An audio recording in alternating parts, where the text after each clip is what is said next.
Welcome back to the next part, step 3 of our Google Song Maker project.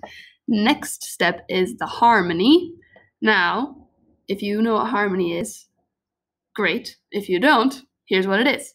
It's notes that go along with the melody to make it sound better, right? Notes that sound good, sound like, yeah, those fit together pretty well, all right? It's not the melody, so it's not the part you sing, but it's the part that, you add on to the melody.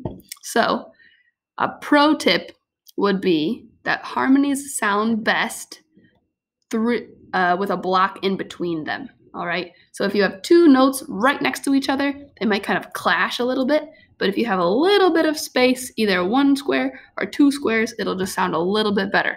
So I'll give you an example. If I put these squares going the long way right next to each other, so I have these two right next to each other, these two right next to each other, these two right next to each other. Let's add these two right next to each other, so that those two notes are happening at the same time right next to each other.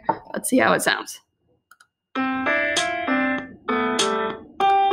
Yeah, sounds kind of clashy, right? Okay, now what if I try putting a little space in between them, like one block up.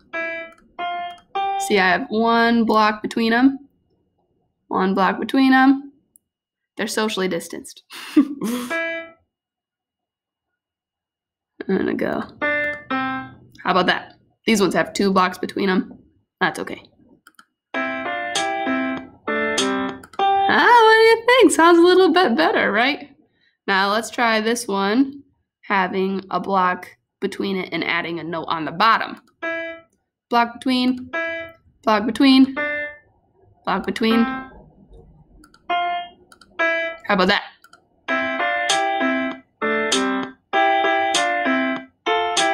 There we go. Now I have my melody line. Okay, so experiment, play around with adding notes just a little bit above and notes just a little bit below and see how it sounds. All right, if you like the sound of them kind of clashing together, then you can go for that too. But in this time of COVID, let's have our blocks a little socially distanced. Then they can be a little more harmonious and happy together. So I hope you have fun and tune in next time for step 4.